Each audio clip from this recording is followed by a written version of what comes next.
Hello. Hey, how you? He's waiting on you. Alright,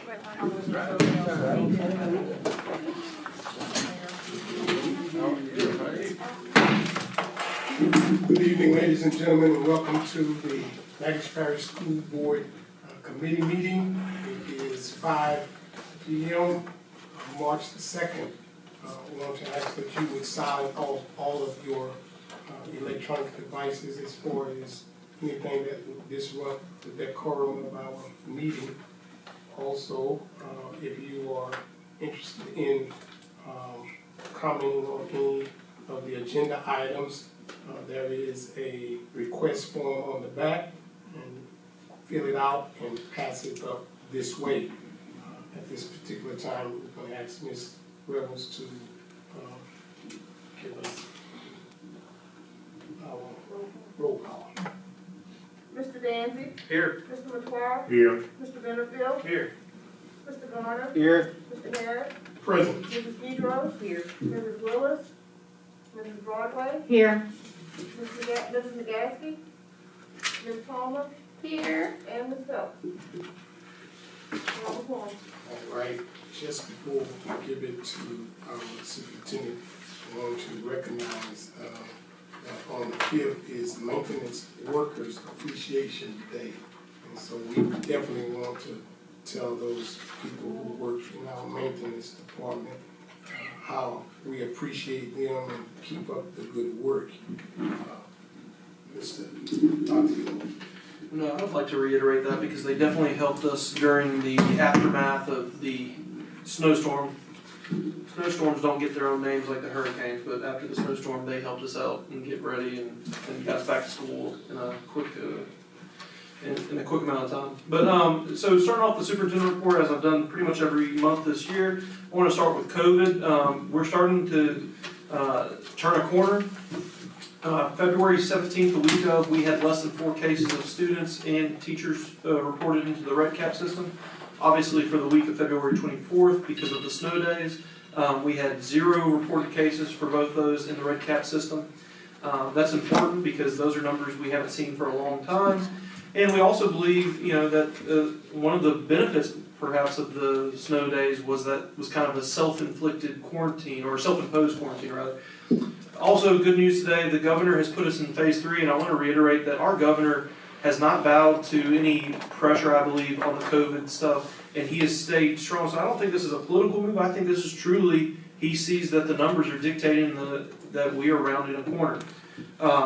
The numbers, if you pull them up, these are the best numbers we've seen since October, and the state right now has a positivity rate statewide. They haven't gone and delineated it between parishes, but statewide we have a 3.6% positivity rate, which anything under 5 right now is looking really good. And also we're seeing record numbers of people getting their vaccines. Compound that with the fact that today President Biden came out and he originally said that by, I think, June we were going to have every adult who wanted a vaccine vaccinated. He's now saying by May. So every indication is that things are getting better in regards to COVID. And so my, plea to everyone is our schools are safe, and now they are safer. And we would just highly, highly encourage those who have been doing virtual. If it's going great, that's great. But if you can send your child back to school, we highly recommend that. And I know it's a personal decision, but we just think that that's what's best for kids, especially as we see these cases go way down. Included in that, the COVID vaccinations. We now have partnerships with Natchitoches Regional Medical Center, which we always have. And teachers and any support staff can sign up to get their vaccination on the website, going to the nrmchospital.org, and they can log in there and set their appointment, and they're probably only going to have to wait maybe a week depending on the situation. Not only do we have those folks, but we also have the school-based health centers, which are now giving out vaccines to the schools that have those school-based health centers. That's Marthaville, Provençal, Natchitoches Central, and Lakeview. And so we have a few different ways people can get their vaccinations. And so we want to say again and again, we're pushing this to all our employees, if you are willing, if you want it, we will get you your vaccine. You just have to take advantage of these opportunities. I would be remiss if I didn't mention that you need to be thinking about our high school juniors this week, or next week rather, as they embark on their ACT. So that's very important, and we are rooting on NPTCC, Natchitoches Central, and Lakeview as they take that on. Summer school, there's a lot of questions about summer school. The simple answer is we are going to have summer school. We would like it to be as face-to-face as humanly possible. The reason that we're not putting out a grand plan yet is it's still a little early. And then also the other part of that is, in order to have summer school, we need to finalize our policy on promotion and retention within a COVID year. We already have a promotion and retention policy, but we feel very much so that we have to readdress that policy with the context of COVID. And then also the state has put out a new program called Accelerate, which also adds some caveats to the summer school as well. I'll skip that. Goldana Internet, I would be very remiss if I didn't applaud the entire board for Sunday's event. I just thought, and I said this to y'all individually, but I thought it was an event that showed the unity of this board. And I've talked to people with LSBA, and they've said it many times to me, and I want to reiterate it on the record that we have an amazing board. That stuff out at Goldana was an amazing event, getting them broadband access, and that would not happen without a board that works together. So I just, kudos to all of y'all. I thought that was an amazing event. It was probably my favorite day in the past 10 months of my superintendency. Survey on payroll, this is a little bit of old business. We still have it up because we want to make sure that any support personnel that have not taken it will take it. We sent out the survey to the email addresses, but we also sent out a survey that's able to be used via cell phone that principals and directors sent to their staff who don't have an email address. So far, we have 519 responses to that. 60% say they still want to go with basically 60% want to do everything the way it's been done. But specifically, 60% want to maintain 2 paychecks. 65% want to be paid at the same time that they're currently getting paid right now. 82% said they still want to keep 2 tax checks as opposed to 1 or a spread out over payroll. And 89% said that they are fine with the MFP check as it is now. They also gave the payroll department 3.7 stars out of 5, and that is something that we are taking under consideration. We're going to see how we can get that up to 4.7. So, but all that information I thought was very helpful for us, but I will give you an update again Thursday to see if anyone else has responded as well. And I'll get y'all that raw data so you can look at it yourself. Dr. Eloy, that 3.7 stars, is some of that baggage, you think? I think it is. I think people see the train is on the tracks and things are getting good. And we had our new hire that's been with us now 2 weeks, and Ms. Davis. And I think we're already seeing the improvements that we want to see and that everyone has mentioned and heard from our staff. I mean, we've had a complete turnaround in every area throughout this entire district, and I think that we really need to, I don't know how we get it out there, but we need for us to.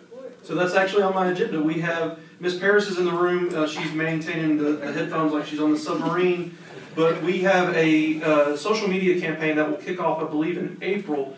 And basically, that's going to highlight all the good things going on. Because we do recognize that there's still things that need to be addressed. But this district, as I like to say, it's a 90-foot barge, or I think that's what we call it. And it takes a while to turn that barge around. And so some of these things are going to take a little longer, but they're happening. And it's in the process. But there's a lot of stuff we want to tell the parents, hey, this year's been rough. But this is why you chose Natchitoches Parish Schools, and this is why you need to join us next year, because it's getting exciting and it's improving every day.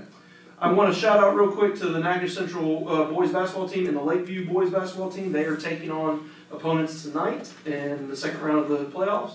And I also want to mention to you that we are planning to create a standalone virtual program in this district that will continue in perpetuity past the COVID pandemic. This is basically what we're doing is we're taking our homebound students, our expelled students, as we've already talked, and we're bringing them into this virtual setting. This would also, though, be for students who want to accelerate, possibly. They're taking 4 classes, but they want to take 5. They want to get ahead. It's also for students who need to make up. And so we want to do a standalone program that will be monitored by its own whether you call it principal, director, or anything like that. But we're gonna give you a bigger update on that as we progress this month, but I did wanna tell y'all that that is on the agenda. And finally, the last thing, record time for my superintendent report, I think, pat on the back, is I sent 2 emails today to 2 teachers, and I'm not gonna use their name because they didn't tell me I could, but one of them logged 71 hours, and these are long-term subs, 71 hours on the 240 tutoring today, not today, she didn't log that many hours, but over the past month, 71 hours, and then another teacher logged 36 hours. And so I just emailed them today to say, oh my gosh, I can't tell you how much I appreciate you investing in Natchitoches Parish, but also investing in yourself, and your hard work is not going unnoticed. So I think some great things are going on, and I had a lot more I could share with you, but I think... Remind everyone what that program is. Yeah, 240 Tutoring is the program that we started after some discussions with NSU to tutor our long-term subs in the practice exam, because many of them, they're working hard, they're great, but they can't get past that little hump of the practice exam. So we're actually paying them to do the tutoring themselves, to go on this program, and then hopefully they reach a certain percentage and they feel strong about it, they take the test, and we'll pay them as well if they pass that test. We'll pay the fees for that test. And then hopefully they'll get in with a program if they just pass practice 1. And then once they get in that program, we also pay for a portion of that, $1,000 for every 3 credit hours. Homegrown, yes sir. Mr. Harris, can I have a minute, please? Yes, sir. I'd like to also thank the board again for your drive out to go down this past Sunday. It was remarkable to see you all there, and I really do appreciate what you did for my mother and all, and her passing and stuff, the donations to the school. There's no way in words I could tell you how much I appreciate you all for that. So thanks again. We want to say thank you so much for your hard work, Mr. Garner. Also, I want to mention Lakeview Girls, though they lost, had a tremendous, awesome season, and we'll be recognizing them later on this year. With that being said, you all peruse your consent agenda.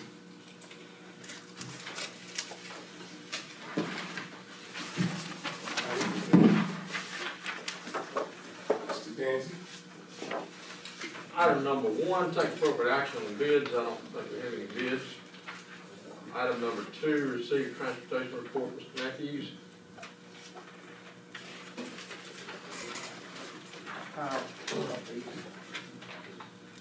You're good? Yeah. Okay, thanks. Item number 3, tax commission report, Mr. Washington. Yes,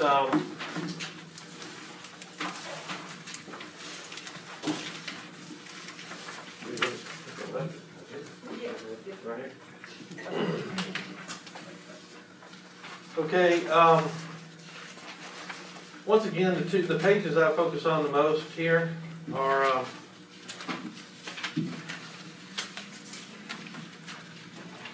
go back to the last page and back up 1. So it's the last page, not the very back of the page here that you were given. The very last column, it says the percentage is different. This is cumulative since July. We're up and maintaining about 7% increase since the first of July. Now this includes the December sales, which I was very nervous about. If you can see, we were kind of a little bit of a decline until the December number of 6.73%. But the 7.13 means it's kind of turning around. Sales are staying strong. So with that in mind, when I present the budget revisions here in a minute, we upped the budget for sales tax collections 5%. Still conservative, but we still believe that this will be sustained. You may notice on the very last page that you see Department of Motor Vehicles, and you see the brand new column has 1 line in it. It says for January, it's $220,000, showing a 13% decline, but $48,000 of that was removed due to sales tax thrown in reserve that was collected for the parish government It had to be removed from the count. Okay, so in comparison to last year, if you were to add it back in, our motor vehicles, collections are actually up, even though it looks here as though it's down. It has to do with the change in the parish government sales tax thing.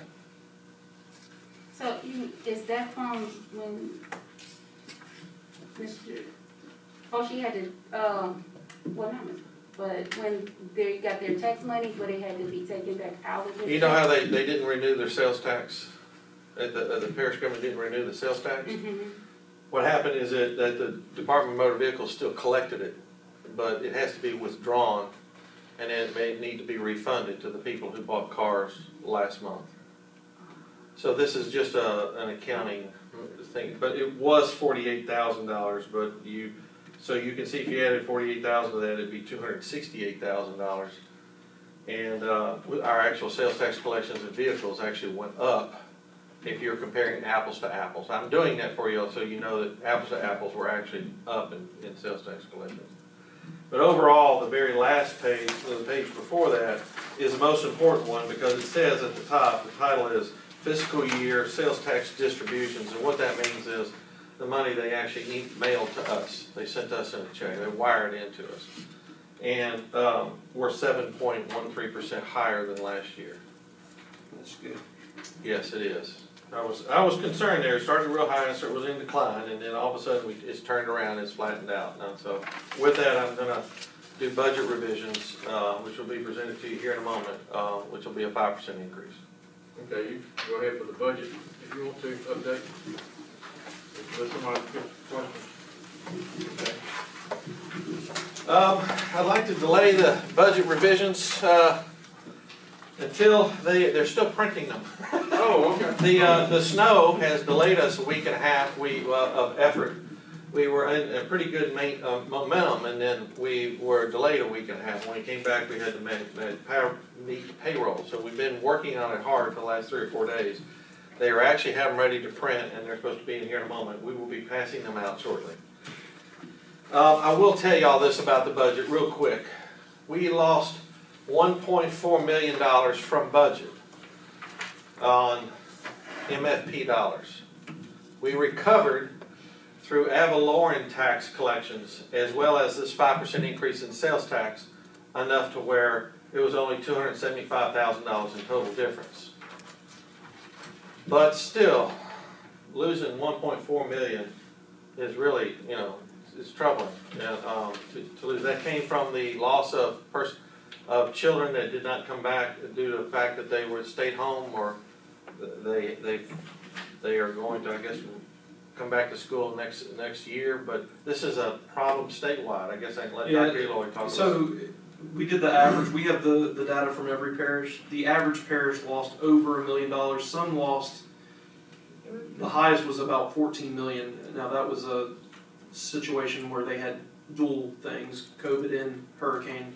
But everyone had this. So the issue is using federal funds and the indirect costs from those federal funds to supplement this. If you look at the homeschool numbers are up. They've never seen the numbers that they're having this year. Now what we're doing on our side is we don't want to rest on our laurels and say, oh, this was because of COVID. Some of it was because of COVID, but let's be honest, there were some people who may have made a decision that COVID just made easier. So I will be personally reaching out to, I think we said at least 50 of these 200, as many as we can get in touch with. I'm going to be personally reaching out to them to do an exit interview.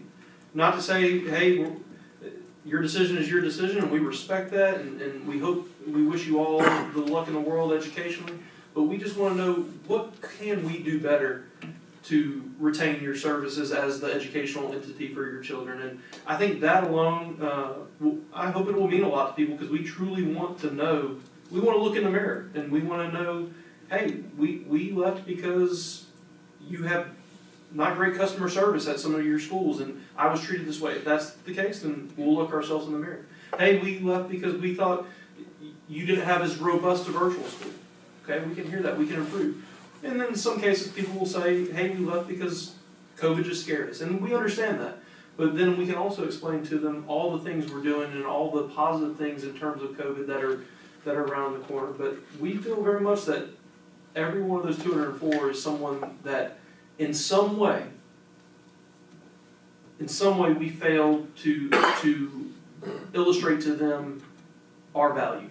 And so we are working hard to fix those issues and also just build some data in terms of how we can improve. Dr. So the number was 204 students because the state papers had reported double that, and I didn't know what was correct. Our numbers are 204, and that was due to, some of that was due to COVID, not COVID, for students MFP who dropped out, and then also some of it was due to us having to purge students who had missed extensive numbers of days where the state doesn't allow you to count them. So that's where we arrived at the 204 number. Thank you. And that's the one, the lady on the phone call with MFP, so that's the number she used, as far as calculation. That's the number then. Yes, Thank ma'am. you. That had to do with the October 1 count and the February. The change from one. The change was like 3 people and with that we added to the roll, so it's actually probably gonna end up being 201. Thank you. So when I present these budgets here in just a minute, I want y'all to be aware of that. Sales taxes, ad valorem taxes help alleviate that problem. That's really helpful. So anyhow, And hopefully y'all's conservative 5%. We I think we're gonna, I think 7% is gonna be actual real, right? I think that's conservative. I think also our numbers, we got the numbers for the ad valorem collection straight from experience based on what Tim Page, Department of Tax Assessor, estimates. So, because the sheriff's office takes a little commission when they collect the ad valorem tax, so I have to take the gross and subtract all the little fees and come up with a number. That's the number we used. So I try to document all this. If y'all ever have any questions for drill down, I can certainly answer that later. You wanna go to Mr. Jocelyns report? I certainly can. Mr. Jocelyn had a kind of lengthy report. A lot has happened since we last met. Once again, I think I left it.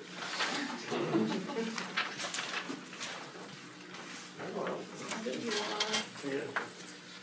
It's the one that has is it got the red print in it? Mm-hmm. Yeah. Yes, there it is. I'm sorry, I do have it. Okay. Okay. We're still working with Hurricane Laura, Hurricane Delta stuff. Reporting to FEMA and getting all that stuff worked out to start the repairs. We've had now 2 snowstorms. And this last one was particularly tough on us. We had a lot of maintenance issues, limbs down. We had collapsed awnings from the snow, weight on them. We had burst pipes. Natchitoches Central suffered pretty harshly, I think, of all of them. Several surprised me. There were really no problems at all. We've also we had to delay reopening of school due to the fact that it was a boil advisory, and so we had to take all the necessary precautions with that. I thought the maintenance department, as well as I want to shout out to Rutledge Plumbing, several other vendors that helped us get everything together. Rutledge Plumbing was there, as soon as the roads were available to come slipping and sliding into Natchitoches Central to help shut the water off to allow us to fix some major pipes. And so this is all real helpful. Storers, our AC, HVAC group, they were very helpful in getting all our heat and everything reestablished. It's going to be a good bit of damage, but it's maintainable. It will be less than the insurance deductible. So I'm really happy that honestly it wasn't as expensive as it could have been. We took a lot of precautions before the storm hit to make sure water was dripping and everything. But his list is pretty extensive. It's almost a novel, and so if y'all have any questions through this, I'll be glad to. There's a lot to read, and certainly by 2 days from now, if y'all have any further details y'all like to know about this. Are there any questions y'all heard or I needed to hear about from the public about our facilities? The only question I had at problem solved was they brought up, that distance thing, but the rain and all the snow was in. Right, you're talking about the little computer that runs the AC system? No, I'm talking about the overhead. The awning. The awning. The awning, right. Yeah, that's actually still from Hurricane Laura damage. Yeah, that's Lord, dude. That's actually Hurricane Laura. We actually, we're gonna still work on that. Get that done. The comments I heard from parents were, they really appreciated the amount of information and how quickly it was sent out to the public on when school's gonna be called or not called. And I worked with a couple ladies that said, thank God we're back in school, so. They're not alone in that. Thank you for that, all of you. By the way, there was also, I do give you my monthly budget report, Mr. Danzy, and backing up, I'm realizing I've left that off. Do y'all see that report that's in here? Yeah. That was a part, I was so focused on our budget revisions that I forgot to report this. As you can see that, we seem to be doing very well in revenues. The expense, I'm going to, you see the one that says child nutrition? I'm gonna let, we've got good news in that area for food service, and I'm gonna let Ms. Shauna Hicks report on that particular section of this budget. I am no longer worried about that section. And then Title I seems to be doing what they normally do. Y'all can look at this further, and in 2 days y'all have any further questions, please let me know. I'm so far fairly pleased with where we're at. You know, once again, column 3 versus column 2. Everything seems to be in good shape. Food service was, as I've said to y'all in the past, is a concern, but after what Ms.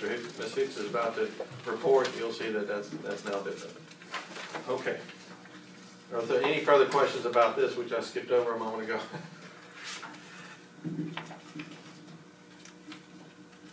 We're back on track at Natchitoches Central. Sure, about the maintenance. Sprinkler system issue, they're back in school. Natchitoches Central is, yes. Yes. And the construction out there is also starting to finally get back on schedule. If it dries out with the sunny weather for the next week. We had a little rain coming in Friday, but you start seeing us pour the final slabs for the build outs at Natchitoches Central. And we're gonna do a few little change orders to fix the, we've got your parking lot lighting engineered now. So we'll come with a change order to get it all installed. We're gonna have all the parking lot, there won't be no dark spots in the parking lots at Natchitoches Central. So that's an important thing, because we had some serious dark points at night. Okay? Okay, we wanna hear from Ms. Hicks. Yes, I'll hand it off to Ms. Hicks about food service.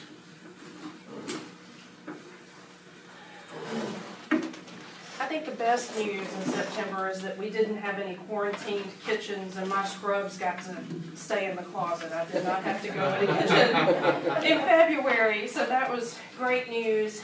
But probably the very best news, actually, if you look at our budget under child nutrition, according to the budget that is printed there was a $500,000 gap between our revenue and our expenditures. Well, what happened between the time this report was printed and today is that we have received 2 of our claims from December and January. So the difference now is only $47,000. So we are headed in the right direction. That was a relief to me to see that today, as well as I'm sure to all of you. So, of course, February's claim will be impacted by the storm as well. We just didn't have as many days. But I think that we're catching up and we should be in the black by the end of the year. Just a couple of other notes. I wanted to thank Mr. Wascom for so quickly getting pallets of water. Those were able to be distributed before schools went back in session and everybody had safe water. I really want to thank our 2 warehousemen and child nutrition. They delivered over the course of 2 days 16 pallets of water that had 80-something cases each.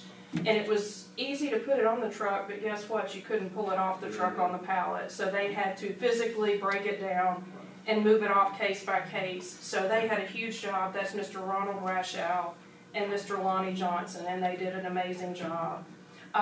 Also, Mr. Danzy, they will be bringing 2 more cases out to Provençal tomorrow morning because I know you still have that burn ban, not the burn ban, the ball ban. Ball ban. Y'all have any questions? Thank you very much. Thank you, sir. Item number 7, Dr. Eloy. So we have a resolution, this comes from the legislature, Senator Bernard got with me. Every district is approving this resolution. They've opened the new office of, let's see, Broadband, Rural Electric Cooperative, and the cooperatives, I'm sorry, I'm trying to find where the name of it is.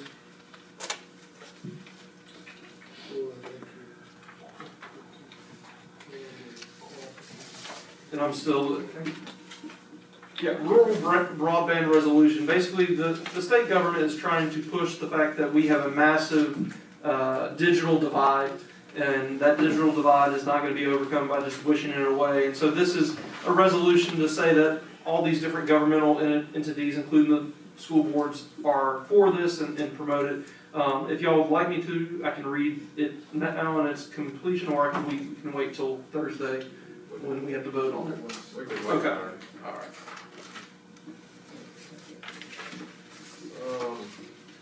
Yeah, Louisiana Office of Broadband. Yeah, Louisiana Office of Broadband. That's the newly created office. And, Mr. Watson, you want to talk about? Like to,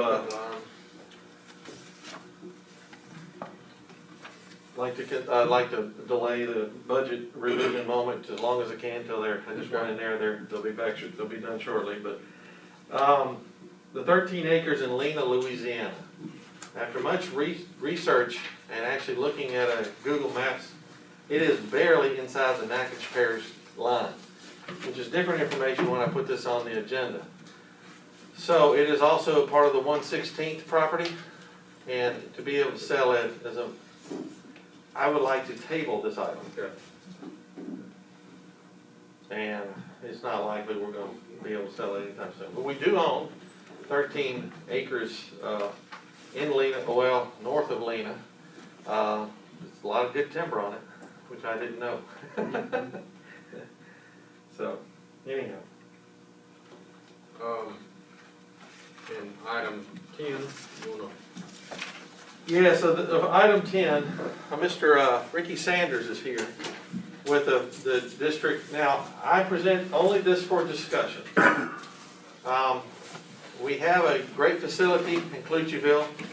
I do not personally want to see it go to just kind of just decay into nothingness. It seems like it would make a good community center. What I struggle with is presenting an organization that I can give it to like this. I did not honestly know all my life that the city of Clutcheville is actually not incorporated. So therefore, we can't give it to a city council that runs Clutcheville, which would be my preference. So we have to find another organization to hand it off to that would properly steward this nice facility. You know, the gym floor and all this, and all the rooms and everything would make a great community center sometime. So with that in mind, Ricky Sanders would like to come up and answer and field any questions and make a presentation. And this is strictly for a request. This is not a vote tonight. This is simply just for your consideration. The facility has been abandoned now for a little over 2 years, or 3. Was it in 18? And I think May of 18 was the last class. And therefore, it would be 3 years sitting pretty much empty as of this May. I think that the longer we leave it sitting there, the more of a struggle it will be to keep it up. So, with that, I'd like to ask Ricky Sanders to come forward. He is the chairman of the board for the District 1 Fire Department, okay? Hello, everyone. What are you doing?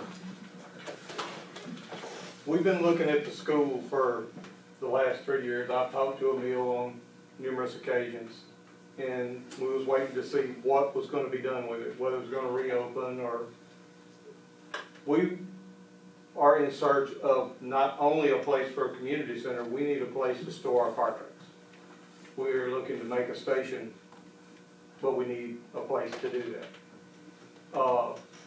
Also, I've been in touch with Natchitoches, the regional medical center.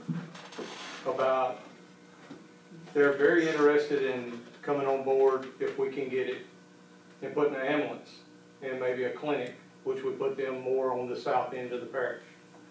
Also, the sheriff department, talked to them, they're interested in having a place on that end of the parish, somewhere where their deputies can hold someone or whatever. The school is plenty big enough to hold all this. And us as the fire district, if y'all are willing to let us have it, we're willing to keep it up and, you know, make a community center and everything. I've talked to some lawyers for what we have to do to make all that happen legally. So if y'all have any questions.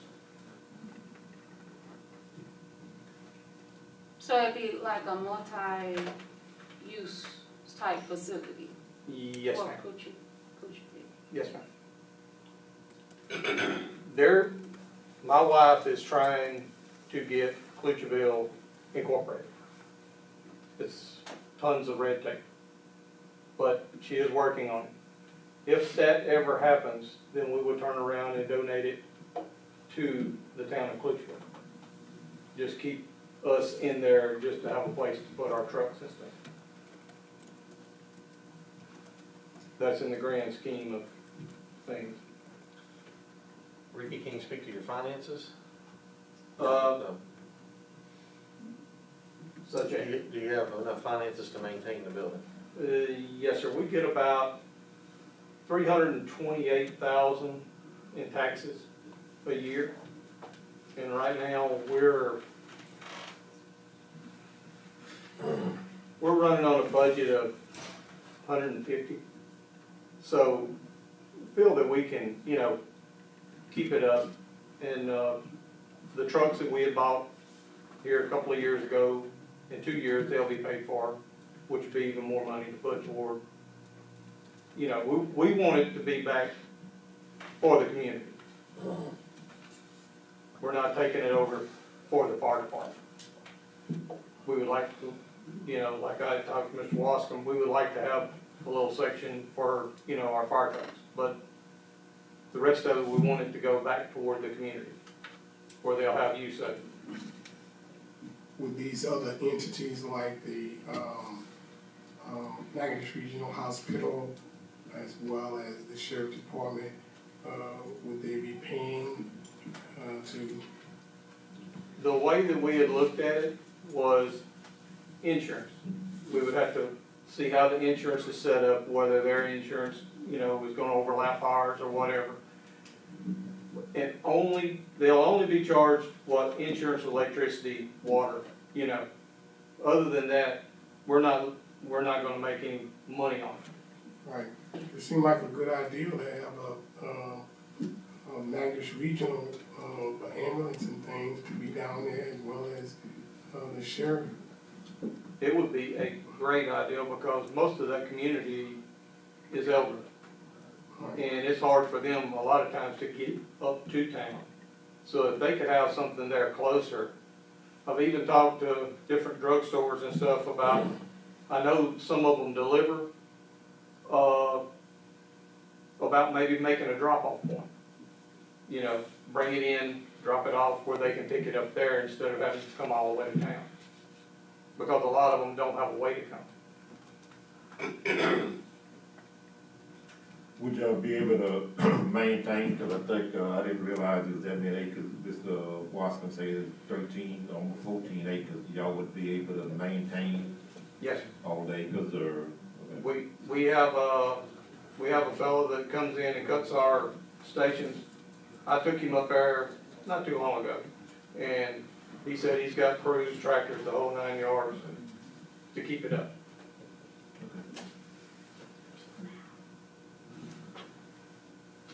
And do y'all have the money for like the renovation? Cause I'm sure maybe some. Actually, me and Mr. Wascom, I don't know if y'all know it, there was a break-in over the weekend and stuff. But a few months ago, we walked through, and it really don't need as much as you think. It's actually still in good shape. Now, it's got some work that needs to be done on the roof, on the front corners from Laura. That's what I had talked to Emil about and everything. We need to get on top of it if we're gonna get it, because that needs to be repaired. It's actually starting to get water inside. But other than a good cleaning, you know, I call it landscaping, cutting the bushes down that's growing up around it, the inside just needs to be cleaned. It's just a bunch of papers and stuff that's left and everything wiped down, which us as fire department will take care of that on our own.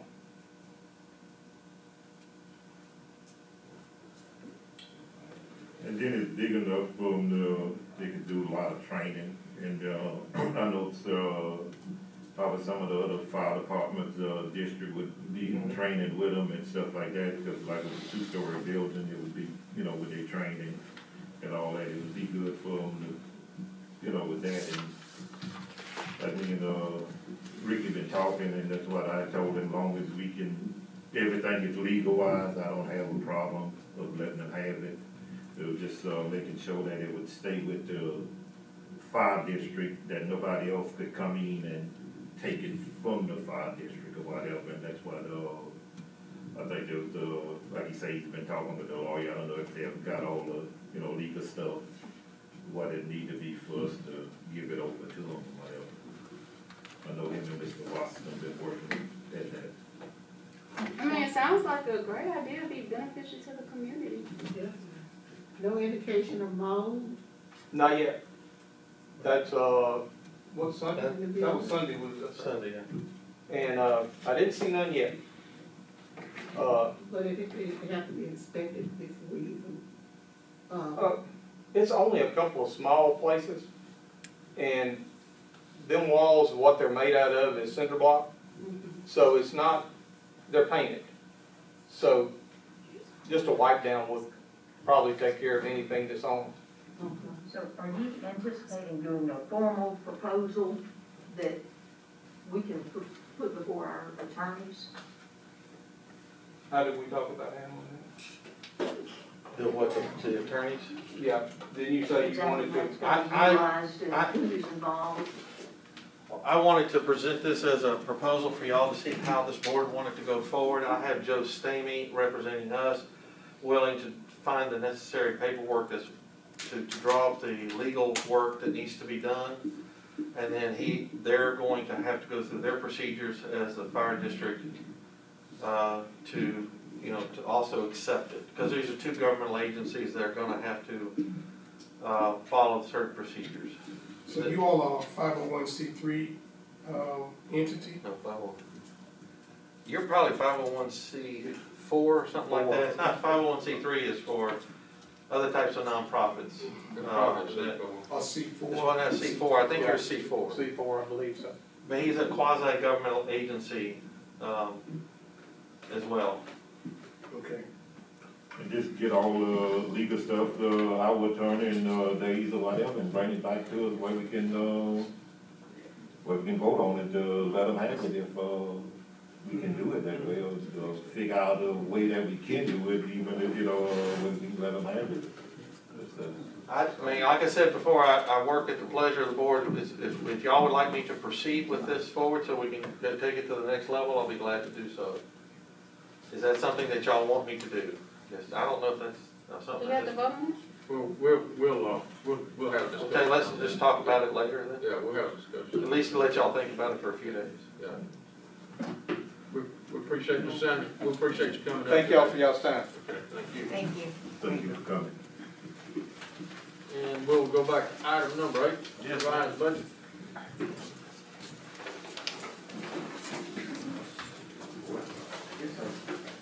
This budget effort, y'all need it for Thursday.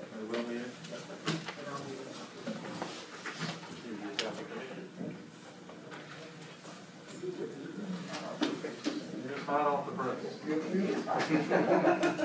It's actually physically warm, you're right. Thanks. Sure. Anybody else in the audience? Okay. Pat, would you like to join me, our intern, Pat Rock, our internal auditor? As my understanding is, Pat, is this one here, is the, on the third column, about 4 down, is this 1.392, that's MFP money? This one here? Yes. That was one of the biggest adjustments. However, if you see in the same third column under adjustment, the very first line, the 1.133, that's the increase in sales taxes and ad valorem tax collections. So the difference between these two is about $275,000. We had to massage throughout the rest of the budget. Had to tighten up some things. What was it, travel? Right. Travel we haven't been doing. There are different other areas where we created savings. We had some other areas where we found we needed to reduce that we were expected revenue that hadn't come in. However, so what you see, you said this was a totaler? This is a totaler. I'm sorry, Thursday I will have the detail out, okay? It'll be much bigger, but it'll have, like, it will say MFP, a line item for MFP, so you'll have exactly what the totals add up to. Okay? We just couldn't get it going. I like the totaler better. I really You do? Okay, well, if I could change the names on them, Yeah, so you could see that it says it's for MFP dollars and Otherwise, stuff. you might put it on a I legal know. document. I'm trying to get it better, so we'll see what product I can get out by Thursday. And so just With to, a little more detail. just to reiterate, because I just want to make sure I understand the same way, that difference of 275,000 is, the ad valorem's not going to change, but that is based on a 5%. No, ad valorem went up, the collection, the Yeah, taxable basis. But that won't change based on anything, but you went with 5% and you, I went on 5% with sales tax and the actual report coming to us from the tax assessor to determine the ad valorem tax increase. now if we get to the 7% though, if that is in fact the 7%, not the 5%, will that make up the difference of the 275? Almost. Yeah, it's gonna be close. 10%, almost. Probably within 25, 30,000 dollars. I was just gonna present another one of these like in May or early June. And, probably in May to kind of give y'all more of a realistic one. But once my goal is, in the law is that once it becomes a 5% variance in either revenues or expenses, I have to report it as a budget revision. Right. So this has been kind of a long time in the coming, and this, like I say, I want to hand it off to Pat, and Chad, and, helping out, because we were a week and a half behind. We had a short month in February, and then we lost a week and a half. So this has been a lot of work. And like I say, it was hot off the presses tonight. So we present that for y'all's viewing. Did y'all want the detail? Did y'all want the detail as well next time? I mean, at the next meeting? I mean, it's gonna be not as thick as what I usually give you, but it's going to be, like, you will see that the MFP line and how much goes out to each individual thing. So it's not just total feds and total, it will have the local and state funds divided up how we put it in function codes, okay? It'll be about, it'll be, what, 3 times this or whatever? Just a tad bit thicker. So that's what I thought. Let's go 4 or 5 times. Yeah, 4 or 5 times. Well, the state make us break everything Yeah, down by location and by function and object and. Well, how about, when we get a new update, we'll just do the short version and we can know what that is. Yeah. Then complete version. will I'll be see fine how next many time. pages gonna be Well, I just don't on want, you know. Thursday. I'll give you Okay. what I have going that I couldn't quite finish up today Okay. before the meeting, Thanks a lot. okay? Appreciate your effort.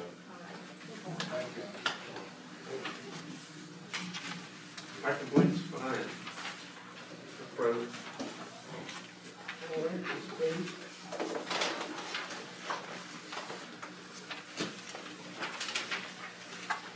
With all that's happened, our people have been consistent and many times amazing. Tonight we have very few resignations, no retirements, and we have new hires. And with the new hires tonight, you can see that One of them is Ms. Davis, the benefit coordinator that we talked about just a few days ago, and we hired her, and we can already see a difference.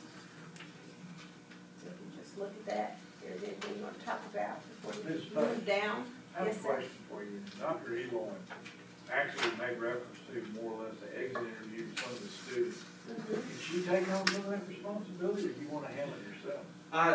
I'm sure she could, she was perfectly capable. I feel that to show people how important this is, I want to reach out to do that. Okay, just a question. I do exit for teachers and staff already, okay? All right. All right, so if you go down to the administrative changes, as you well know, Dr. Eloy is so progressive in his thinking, and he's just sometimes saying things, we're just sitting there looking like Kermit. Trying to just imagine what he is presenting to us. And, you know, we have quite an accompaniment with Mr. Watson here too, because he is just as progressive. They're so forward thinking in the things we want to do. And you can see, and you will hear about the things we've already done. But he recognizes what is needed. He is willing to step out there and think out of the box, and some days you're thinking, what box? But the best part is he can save money and find money and just give us what we need. We have the tools that we need and the resources, and so at this time, it is just time to make him a director.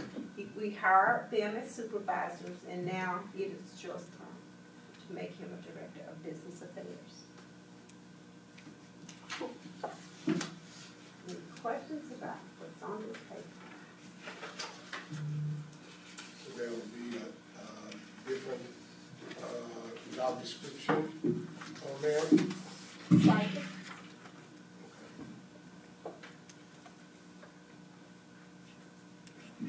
So pay change. Like it.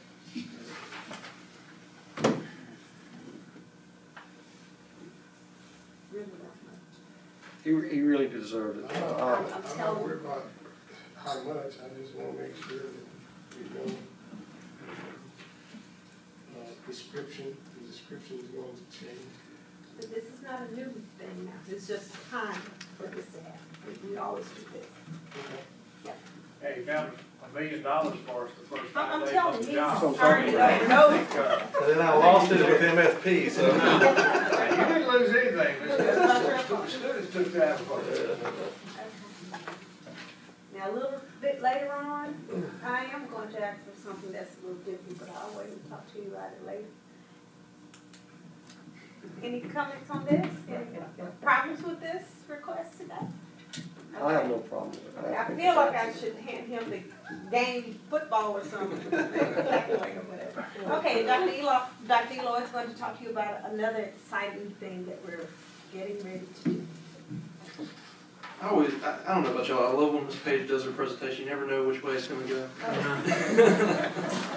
But, no, we're excited, as I've had meetings with all of you about the instructional specialists, these are folks that, and you can read the job description, we have gone through this is probably the 7th iteration of this job description. There a lot of blood, sweat, and tears have gone into it. Also, the requirements and application, we want to get this right.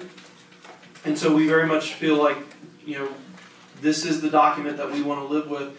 So just to give you a quick idea of the instructional specialists / literacy coaches, these are going to be people that we know our biggest issue in this district is that we have a lot of folks who are not certified to teach and need help with the teaching profession. And so their first job is going to be to help those people, because we're not going to get over having uncertified people overnight. That's not going to happen. But I was in a meeting with one of our teachers out at Lakeview this past week, and she said it, and she said it so eloquently. She said, our teachers need support. And we can say all day, I could put something on Facebook and it gives everyone the warm and fuzzies, but that's not true teacher support. True teacher support is embedded, timely, consistent feedback on a daily basis. So when we have the teacher who, they're a diamond in the rough, but they're rough, This is gonna be the person who can sit there and say, hey, I am in lieu of a program, I am your professor on campus. It's also the person who's run the PLC, so, the whole idea of education in this day and age is, you give a student a formative assessment, they take the formative assessment, and it used to be, and I was one of these teachers who would do this, it used to be, oh, the kid failed, and we move on. Now it is, you look at the formative assessment and you say, okay, the student did not do what we wanted to, but we have an assessment that's aligned to the standard, so we know we have a good assessment. So what did we do wrong? How could we improve our practice? So it's a constant remediation, kind of like a football coach. A football coach loses on a Sunday and he comes back on Monday and he's trying to change his practice. Well, that's what we're doing. We're trying to be Nick Saban in the game, the film room, and we're trying to change our practice based on students' achievement or in some cases lack thereof.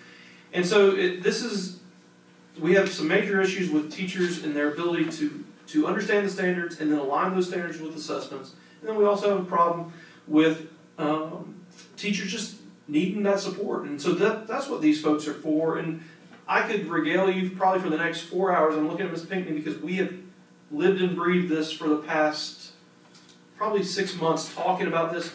Our most recent meeting went on for 8 hours. These positions we very much feel is the first step.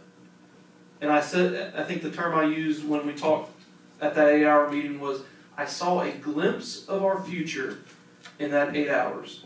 It's going to be hard work. It's going to be a long road, but I think this is us getting in that car and starting the engine and getting moving. So I can answer any question about this position. It is going to be a 9-month position. It's going to be a 9-month position with some extra days, I think a total of 10 days. They will be based on the teacher pay scale, but then there will be an addendum, which as we have it right now, that's a $10,000 addendum on top of their pay. And we didn't arrive at that number randomly. It wasn't just, oh, that sounds good. That number was in consultation with our helper from DeSoto Parish / the State Department, and that's what they did. And in order to get good people who are able to do this work, willing to do this work, and they fit the description exactly, we can't just do what we've been doing. So will they be well paid? Yes, they will be. But these are people who, short of probably the principal, they're going to be the most important people in the district because they are going to be dealing with all of the academics, and their task is massive. So, will they have an assistant? This is some major duties here. So what we're doing is it's based on, so Natchitoches Central, I believe we're at 3 individuals for Natchitoches Central, and that's based on population, and LP Vaughn is at 2. Everyone else will have 1. As far as their assistant, they're going to be a unit. We already have planned a retreat during the summer where we will take principals and their folks who are instructional specialists. We will do a team building with them to make sure they're a unit. But then the instructional specialists themselves will be coming, I think, once every 2 weeks to meet as a group and meet as a team with curriculum and with Mr. Legrand and Ms. Horn to ensure that we're on the right path, because this is going to be something that it's going to grow, evolve as the year progresses, because their first task is going to be creating our proficiency exams. Proficiency exams are standards-aligned assessments that they will give every 9 weeks to see where are our students. That sounds relatively easy, but those assessments have to be content-specific, they have to be grade-specific, and the hardest part of making any assessment is making sure that it's truly aligned to the LEAP test. Now, you don't know it's truly aligned until the end of the year.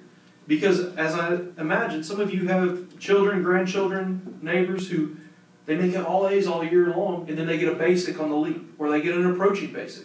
Well, that shows a lack of alignment. So after that first year of creating the proficiency exams, then at the end of the year, they say, okay, how aligned were we? Once you get to that point, then you can start saying on a daily basis, and this is what I get goosebumps saying this, but on a daily basis, we can actually look at a class, look at a school, look at a class, look at a grade level and say, what is their school performance score on a Tuesday in the middle of February? Now, traditionally, school performance scores are something that doesn't come out until the end of the year, and it's based on a whole year's amount of data. But if we have these standard aligned assessments, and they're giving shorter formative assessments between those, a teacher could literally say, oh man, today I was a C on my school performance score.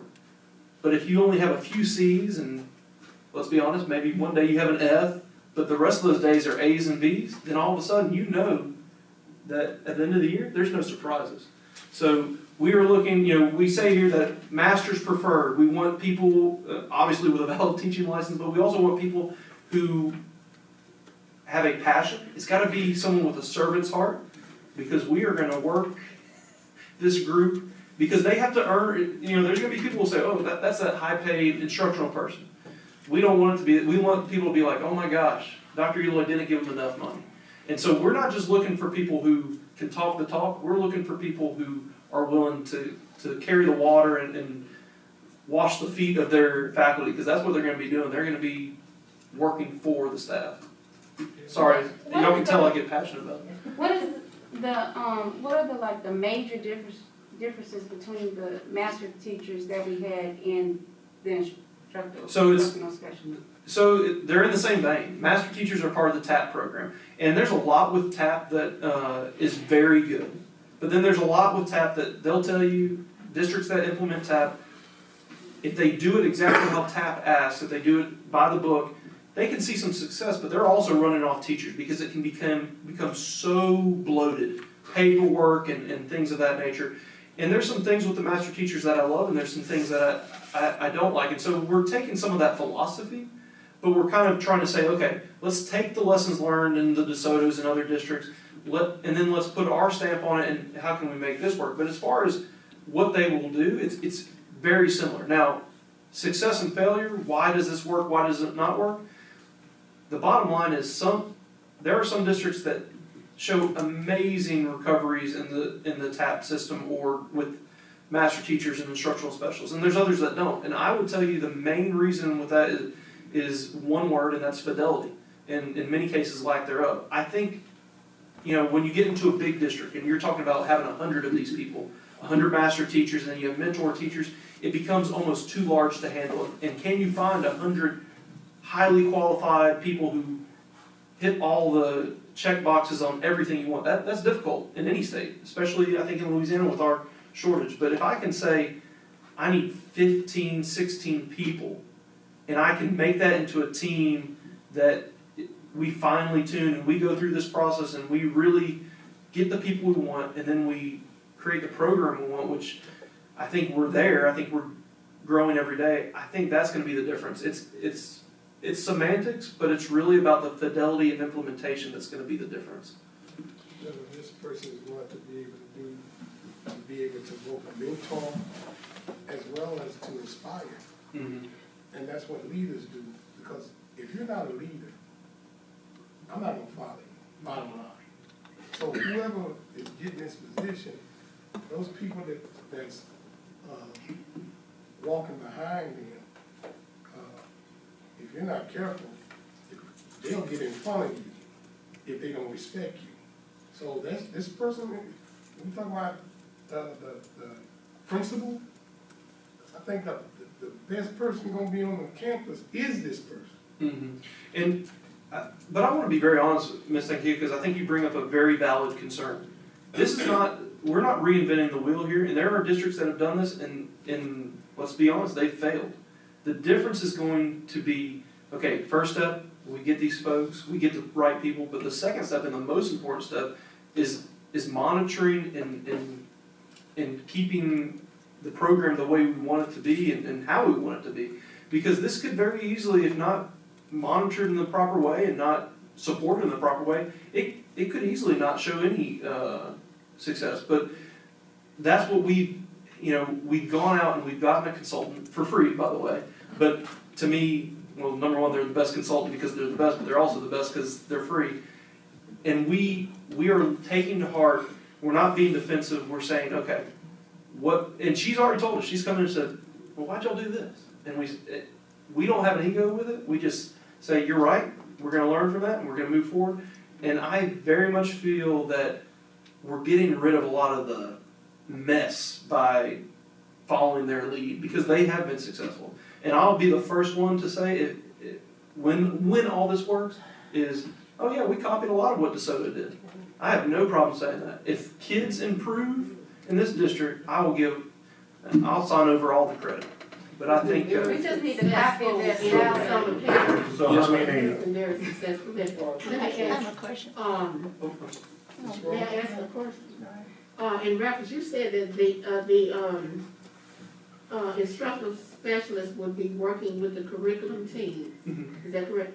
Well, I had a concern, and I was just trying to figure out where I asked the question, because I had some questions from some of my constituents, and specifically in regards to the third grade ELA. It seems to be a bit advanced for the students, and they're concerned about it. The teachers, I know specifically one is very good. She has to teach what the curriculum states is mandated, but there's concern because, and I work directly with my granddaughter when my daughter is working, and it is a bit advanced, the ELA. well, It is a bit so for third grade. that's actually a really good point. One of the other things that's going to go along with this is, okay, so a student doesn't do well, what do we do with them next? And oftentimes, again, when we were in school, it was, oh, you got an F, you moved on. What we're doing in conjunction with this is we want a skinny period in each school. It's called WIN, whatever I need, and we start the day off winning. And so you go in that skinny period, and some kids may get enrichment. Some kids may get RTI. So any student who has trouble reading, whether they're pre-K or 12th grade not pre-K, K, they're going to get RTI in reading. Because we very much feel if we're an ER, the most important thing with that patient is reading. If we can improve literacy, we improve a lot of things. The other part is acceleration, though.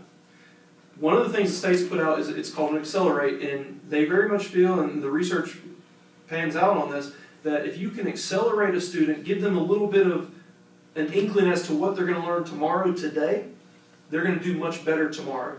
And so one of the things, you're right, the curriculum is rigorous, and we have to abide by that curriculum, but we also don't want students to feel defeated. So I think the Accelerate program, which is also going to be a part of all this, and it's going to be in the WIN period, and that's going to be something monitored by these folks as well. This is going to be something that can help those kids who they're a little bit behind, or maybe they just don't understand something, and all of a sudden, you know, the example given was the SPED students in a district where they did the Accelerate program. And these are students who typically don't participate, they don't engage, but they were accelerated, so they were given, the curriculum today that will happen next week, and all of a sudden you see hands being raised, and that they get some self-efficacy, and all of a sudden, it doesn't turn around everything in a day, but it shows that they can participate if given the proper supports. So that was a really long answer to say, we have to stick with the curriculum, but I think we have some things coming that are going to make the curriculum more accessible for every student. And I think that piece is the Accelerate piece. Ms. Roy? There has to be a change in understanding of the better understanding. Yes, ma'am. Ms. Roy? I'm assuming they'll be in place in the fall next year? Yes, ma'am. Our timetable is assuming that the board votes in favor. We would start we would start advertising Monday. We would advertise statewide and put as many feelers out as possible, and we already have all that together and ready to go. And then we would have 2 informational meetings, April 12th and April 19th at Natchitoches Central, where anyone who's interested in the position could come and hear about that. And as soon as those are done, we would start setting interviews. And as you can see on the document, it's a very rigorous process. They're going to have to show us all their transcripts. The big one is evidence of successful teaching experience. We want to see if you actually showed growth or student growth in your career. And the big one, though, and this is the one that's hard to get around if you're fibbing on that resume, is a 10 to 15 minute video of your practice in the classroom. So how many total is going? Go ahead, Ms. Roy. I'm sorry, I have Go ahead, to Ms. Roy. What will the starting salary be approximately? I know will it vary with each person depending? It will vary based, so you basically you can look at the teacher pay scale, whatever the teacher pay scale is, so if you're an 8-year teacher with a master's, you would go to that on the pay scale, and then you'd add the addendum of the $10,000. As far as how many, is it 15 or 16, Mr. Well, I Wilson? was gonna say, y'all probably concerned about how we're gonna afford this. Yes. Right? That's why I'm here. Before you get to the dollars. Okay, sure. Question for Dr. Eloy. Sure. Did you consider rotation of personnel as opposed to? So, we did. Somebody's mid-career, and they may or may not. Oh, I'm sorry. 16 years, they may or may not want to go back in the classroom. Are you? And So we talked about that with our consultant, and part of what they saw is you get some people who you get them in there and you're not meant for that and things of that nature, and that's part of the reason making it 9 months, because there'd be an easier transition if someone doesn't work out to get them back in the classroom. I think to your point, you talked about a 2-year R3 rotation. And I think that's going to some degree happen naturally, because I think what you have to do is, what we're going to find is we're going to have people who, they're gangbusters. They go in there and they're awesome, but in order to really facilitate improvement with the staff, you have to build a relationship. But at some point, those relationships can almost become too collegial. So it's almost, I think Mr. Gordy put it really well to us, we're almost implementing the military style with this, where it's, we don't want people to get too comfortable in one place too long, but then also, if you, say you've been at, I'm just throwing out a school, Marthaville for 30 years, and you apply for this position, you're not going to be at Marthaville, because this is someone who really has to support and probably have some hard conversations with people where it's like, hey, you have to change your practice. That doesn't go as well if you're friends with everyone and you go to church with everyone. We want to put people in situations where they are a little more, they feel a little more free to be impartial. Thank you. So, Okay, just for clarity's sake, I wanted to toss that out. yeah. Okay. Dr. No, he's got the. Dr. Eloy. I just wanted to, they say 16, that's what they say, 16 what? employees, This is, new well, okay, positions. we currently have 2 employed now that kind of would just be rolled into this. Dr. Eloy has asked me to chart the finances for 14 additional, and then taking the current people and then giving them the stipend as well, and what impact this would be. So, Because that's, oh, go ahead, I'm sorry. Go ahead. so the additional people are gonna cost us $1,387,000. This is their payroll, their stipend, their matching sales tax money, their OGB. everything, OGB, everything. Okay, so how are we gonna afford that? Well, $250,000 will be coming through Title I funding. $500,000 this is actually an initiative. Is it Dr. Brumley or the governor? No, it's Dr. Dr. Brumley we will be getting a thing called redesign. Matching funds Matching for every funds. UIR, CIR school. Which is all but about 3 or 4 of ours. Yeah. So we will be getting $500,000 there. We will be becoming almost $1 million more efficient with our current payroll and realigning certain things. And I'll leave that to Dr. Eloy as to where all that'll be. But we should be able to save just with the current COVID staff that was hired specifically, that will probably not be here. That will be, actually, they're going to be reassigned to other locations. But what I would like to say is that it's $966,000 worth of other current payroll that we're currently expending that would be saved. Now that includes their benefits and everything as well. That's not, of course, their direct pay. This actually will create a savings as it currently stands, and this is the amounts of money on the high side, $1,387,000, minus the $250,000, minus $500,000, and minus the $966,000 worth of other efficiencies we will be gaining by realigning our payroll. We will actually save the general budget $328,000. And so we actually have some room but, this is, we were going to do these efficiencies anyhow, so we are actually self-funding all these things and creating efficiencies with, additional funds, surplus of funds over what we're paying today. You might, Yeah, I recollect one question when y'all were interviewing me. It was from Mr. Danzig. He said, would you want to operate with a deficit? And I remember the moment, and I remember thinking to myself, I remember the answer. I told myself, well, my wife doesn't let me operate with a deficit in the house, so I'm not going to do it here. I think this is the future. I think it's everything.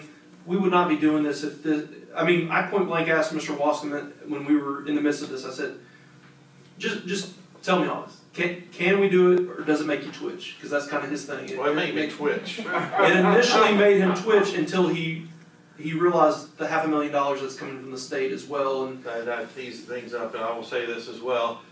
I did extensive research of we're administratively high in some of our schools. Y'all know what I mean? Like maybe too much administration.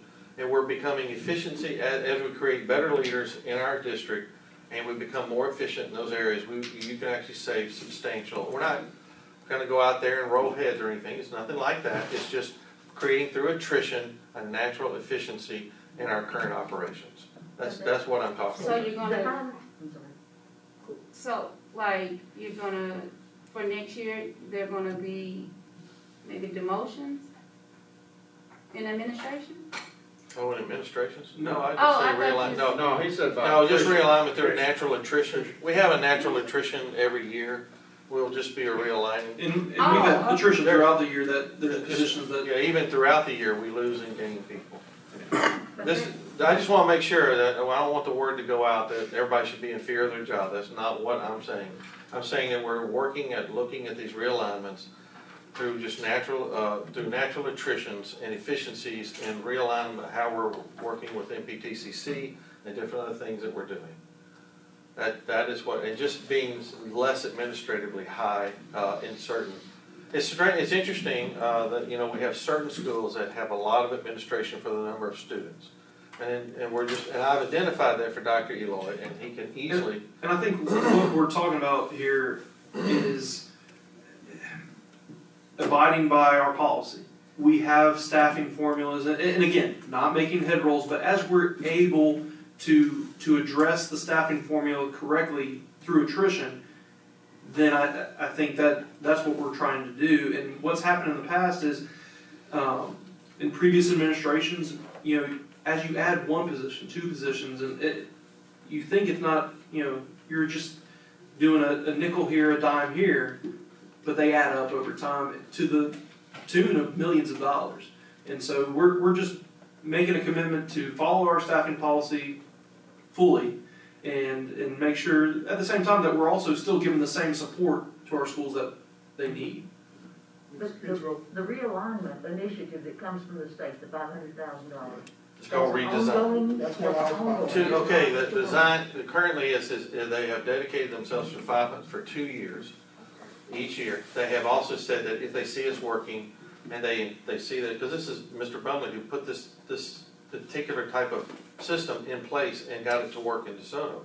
So if he finds that this is working, according to Julie Wright, she had mentioned that. Well, it's the literacy aspect. It's the literacy coaches. Yeah, his biggest piece of his agenda right now is literacy. I mean, if you looked at the Advocate lately, it's all about the fact that our students are not reading on a grade level.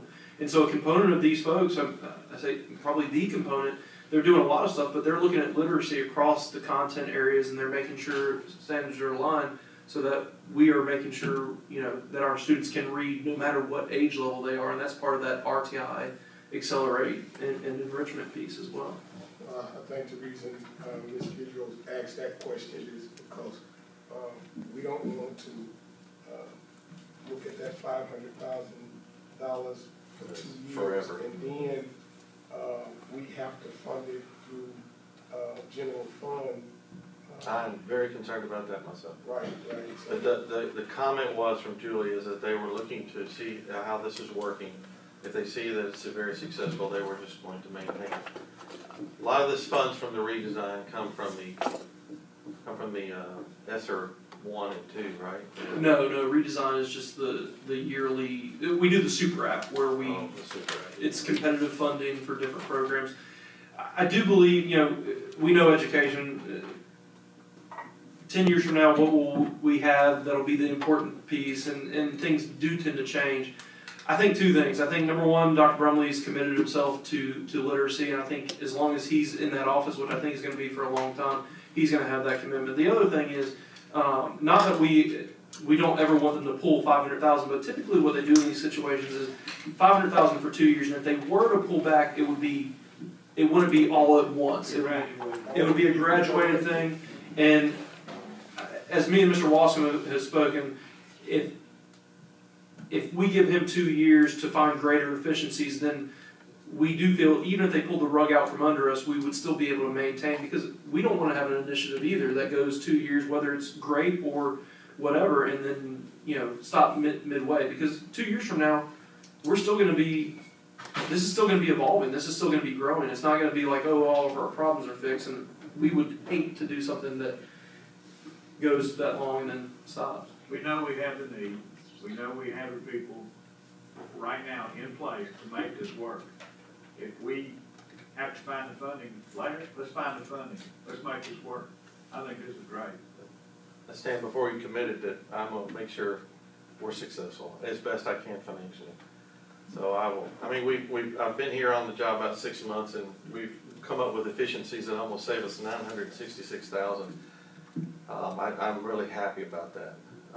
But we still have more to go, and I think this is a good investment.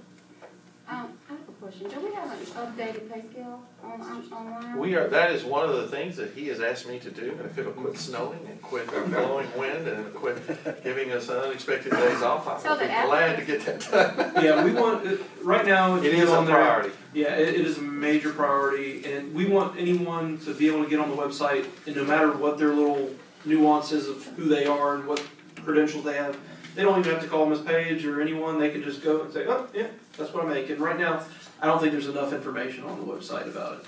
And so that's also somewhat big confusing. Yeah. So that is a priority. I've been tasked to do, so yes, I will get with you. I will get that to y'all at some point, hopefully soon. As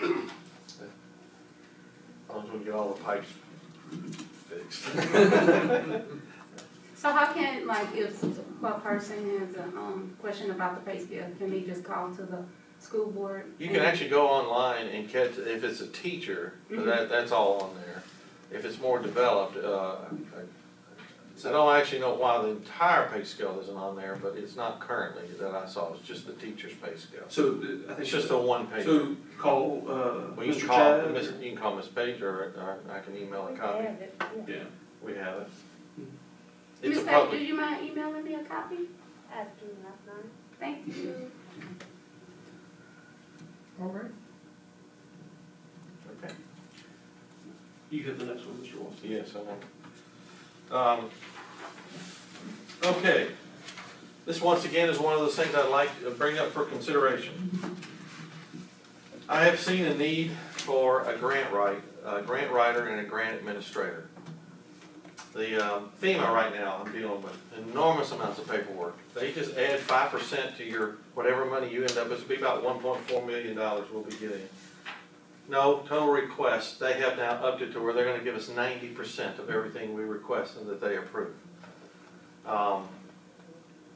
They will take that, so it'll be 1.4 times minus 10%. So they will be giving us 5%. That's actually quite common, somewhere between 5 and 12% administration fee.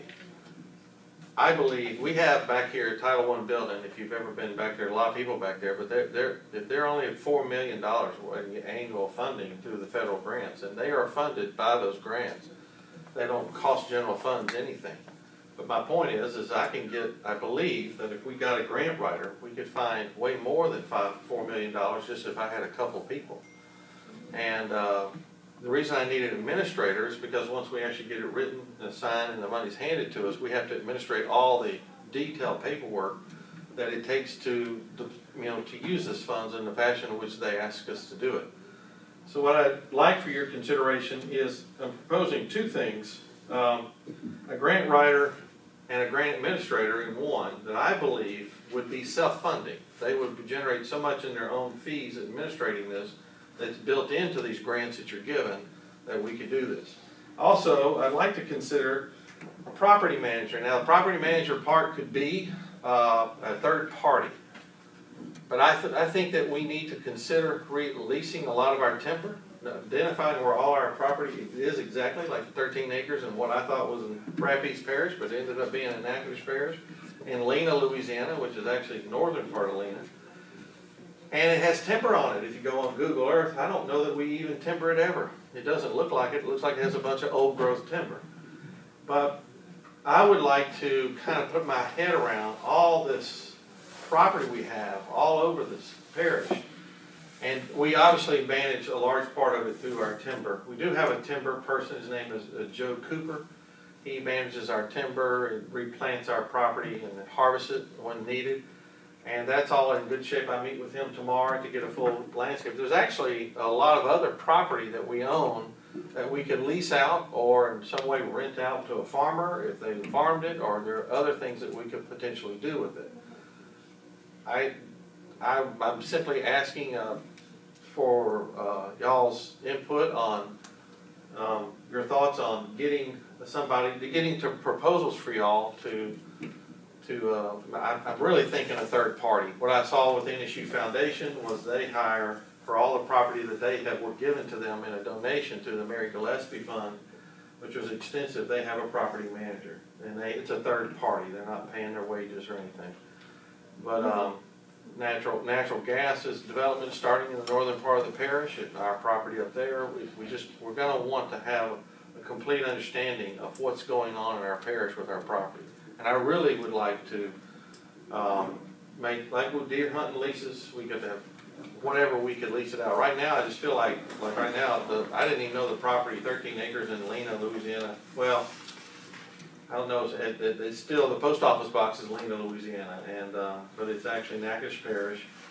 I didn't even know it existed, but it's actually part of the 116th property that's been there for 200 years. So would these be contract positions, or would they be salary? No, I'm actually considering, and I haven't, considering that the grant piece would be our own employees. But I was thinking that it's possible the property manager, we could have a third party help us out with that. I'm not really thinking an employee, because I really don't know, I really am concerned about if there's enough work for 40 hours a week to do the property management. But we could I just need to have somebody other than myself driving around the parish and observing what's going on with our property, and even knowing where it all is. Become like the timber contract. Yes, that's right. It's like doing a timber contract. Yeah, the timber people do have records. They do have of every piece of our property? Good. What we think is every piece of it. I'm not gonna say it's complete, but it's a lot of pieces. Well, Joe Stamey has gotten with David Stamey, his brother, at the clerk of court, and is going to present actually every single thing we own. We actually own some property in DeSoto Parish. No, see, that's not in there. That's not that wasn't in the timber thing. I don't know. So I was going to actually give y'all a complete understanding of exactly what we own and where. And but the timber man does have a lot, and they know what they've replanted, and they have and that's one thing I was going to ask you about is, do we have anything ready to cut? You know, before I can answer that by Thursday. He meets with me tomorrow at 10 in the morning, and I was going to ask him that. I asked him for the budget revisions. Is anything going on this year? He said we got a little something for $150,000 that's probably going to be cut and coming in.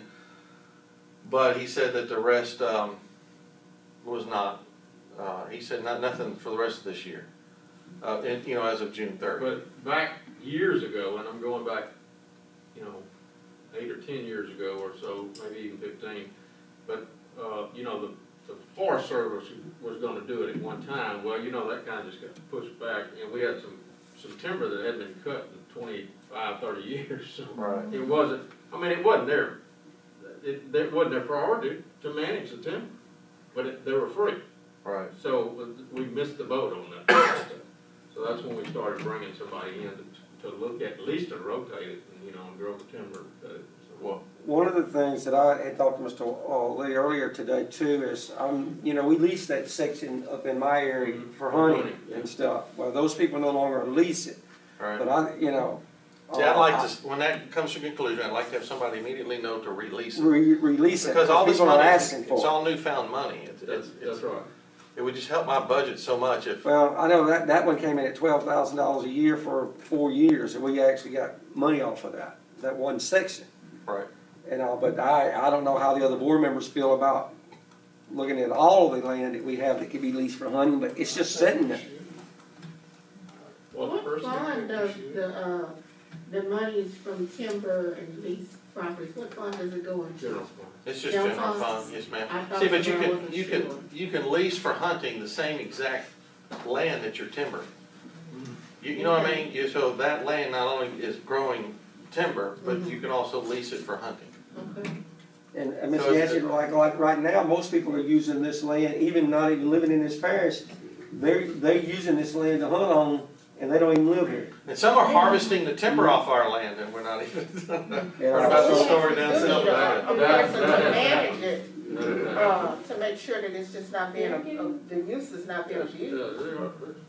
didn't have a very good lease, and they cut the timber. Yeah, they just went in there one fine day and just cut everything. Yeah, yeah, I remember that. Once you haul off with it, it's hard to know what was there. So, Mr. Matoir, on the river land down your way, I know some of that's been leased for farming for years, but how often does that ever come up to be redone? Well, the last portion that, came up with, out there on Little River, and I don't know if they even renewed the lease, cause It's I about think time it was for a it to 10-year be- lease. It's about time for it to be up, I think it was 5 years with a 5-year renewal. Yeah, 5-year Should be renewal, just and that's about been, up. I think that's been up. I don't know if it's, so I don't know if the farmer's still using it and not paying. We got several people like that, people use it, I know. So you see, you're identifying what I'm saying, is we don't have, we see a lot of slippage, Right. where this lease ran out, nobody took the time to release it out for it. Yeah, I think we're all making kind of a case Yeah, for we're making a case. for And, the, and we have a 49, where the store is over there, at Ajax. Over That's to the- true, I saw that. To the left, that's rent property. Right. So that's, I think it's $500 a month, if I remember right. It used to be on the records, I'll have to actually see if that's still coming in. So we don't have any type of program that tracks that kind of stuff that We goes don't, on. that's correct. There's no real property management Right, going on, right. other than timber management. Right, so, So how would how would we pay them? Well, I think I have my answer. I will go get all this stuff for you. I'd like to present it at maybe at the April meeting, some options that we could maybe hire a third party to allow me to manage this better. I do not have the time with all the other things I have to do here, but I need somebody to assist in the property management. And if we could make that a third party person who only gets effort for the contracts he or she writes, that would be helpful. and I think the first thing is what you're already doing, trying to locate everything we have. But if you don't know you have it, you can't Yeah, well, lease it out or whatever, you know. Well, the 13 acres in Leno, I found out about it when somebody told me he would like to consider buying it. That was like, I didn't even know beyond it. So the Yeah, next that's when, thing, me and Mr. Dan talked, we didn't even know when you, where it even at, I never even heard, where the 13 acres down there, didn't even know, I Well, know other there's an places old down there. school down close to where I used to live, I don't know how many acres it is, it's old more school down there, but there's some acreage there, the school board on, I don't know how We many. actually own a place today, we discovered it actually out in the middle of Black Lake, don't we? You actually own into Black Lake. It didn't used to be as full as it once was, so when they flooded it up, we actually own the body of water, pieces of the body of the water. I'll show it to you, it's kind of funny to look at it there. I just want to let you know that we really need to kind of have, this board, I'd like to bring this board, like this is what the whole scope of what we own, and this we can better manage it. And it'd be a kind of monetary fine for me to be able to find ways to creatively lease it out and keep it, well managed. I think that would be helpful. So if y'all are okay, I'd like to present at the next board meeting an option here. Now with the grant writer, I thought we had grant writers. We do, well, no, we have Title I and all the federal programs are managed with the group back there. We do not have, that I have found, Dr. Eloy, a grant writer that works as employed for us that writes grants. We actually have a lady who works for us, who is a grant writer, who's writing for the city of Natchitoches, who got a $8 million grant. So think about it, she wrote a grant and got $8 million, which is twice as much as our basic level of income is back here. And I'm like going, wow. One lady works after she works for us as a teacher and goes home and writes grants. There is so much money out there if you got the right people that knows how to write them. But this would, the great thing about this, I would hope that this would always be self-funded. That this is not one of those things. See, like Title I self-funded. It doesn't cost it doesn't cost us any money for that. But you have to have an administrator to oversee those grants. That's right. If you can incorporate. So you have one person constantly writing and finding new grants and writing it and making proposals. And then you have the person, once they're found, to administrate. They were talking about hiring a full-time. Two full-timers, For the yeah. school board. I'd like to entice somebody. Contract, What's that now? it'd be cheaper than doing, paying them by contract. They're hiring full-time, okay? I believe so. I think there's a lot out there, low-hanging fruit on grant possibilities that we can get our hands on. I just don't. Yes, like right now with FEMA, if this person came on right now, the grant administrator came on, I have $70,000 they're gonna pay us just to administrate that grant. So year one, I've got them paid for right now. That would be the grant administrator, and they're not gonna cost me $70,000 to hire. It's just, I think that this is a worthy investment, and we can use this opportunity now. I know FEMA's paying us to go ahead and get this person employed. I agree with you on that one. And the question is where we're gonna put their desk and phone.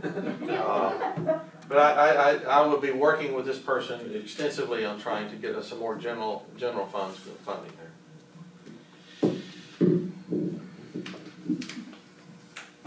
Okay. You have to look at some possible extensions. All right. You can put them in the boardroom for it. You can put them in the boardroom. Okay, so just real quick, I've spoken to, I believe, all of you about the thoughts on NPTCC. If you recall, I said I think there's two issues with NPTCC. Number one, they have, everyone thinks those are where the kids who've done bad things go.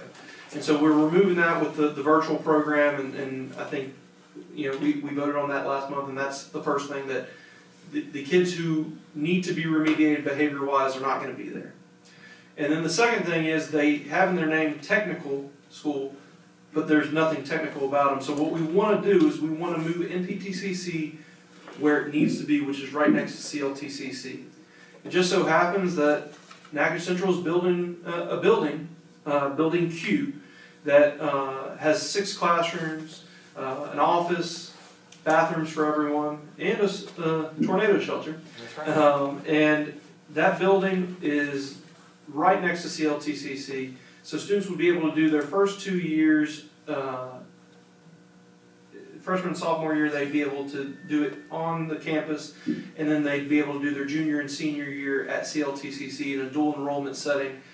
It would, as I told y'all before, we would be moving the campus in January 22, assuming that's when they're finished, which I think they're on schedule except for the winter storm. They'd be moving there, and you would actually have a smaller staff eventually, because they would they change their modality of instruction. It would be Edgenuity, which is what most alternative schools do, or technical schools do. And then we would actually be adding almost to our faculty by having all the options that CLTCC offers. And so literally kids would be able to be in the classroom with Mr. Benjamin at NPTCC, and then maybe the bell rings for third hour and they'd be able to walk over to CLTCC. This is something that only a few other districts in the state have access to. I think there's maybe a school in Bossier that has something of this nature, and somewhere down south. But this is something where there are resources that they have at CLTCC that we'll never have. I mean, we're already utilizing them for the the welding and instruction like that. So this is building that relationship, making it more robust, and letting our students get an experience of post-secondary while still on our campus. And also, I mean, let's be honest, a lot of times we throw a lot of money at our kids who are the gifted and gonna get tens of thousands of dollars in scholarships. This is one of the few times where we can really invest in our kids, that they're good kids, they have a bright future, but they're not interested in college. And I think that's very important, because oftentimes we pay lip service that career and college are equal, but when we look at our budget, they're not really equal, because we're paying a whole lot more for the college-bound kids. And I think it's just, time that we kind of realign those, because if COVID's shown us anything, it's blue-collar workers are more essential than us guys with doctorates in front of our name. So that's what this effort is about. We've had amazing conversations with CLTCC and Miss Morey over there. She's excited. We're excited. Ms. Pinckney has been leading the way. I think this is really in line with Dr. Brumley's Fast Forward initiative, which is more about apprenticeships and on-the-job experience. All right. Let me say this, and before we get ready to leave, I've been getting calls from teachers, administrators, and things like this. And all of these new positions and some realign and everything, it's great. I think we're looking at doing some great things. But I think we need to also look at what we already have too, and consider a 13th check or something for our employees across the board at one time. Because if we neglect to appreciate what we already have, they're going to let us know it, because they already, like I said, they listen to us, they hear what we're saying and things like that. And I don't know about the rest of this board, but I'm telling you what I get. I don't know if it's because I'm the president of the board, but I'm telling you what I get. So in saying that, I know we've talked about this before, but I think we need to consider that. Meeting adjourned. Thank you, Jim.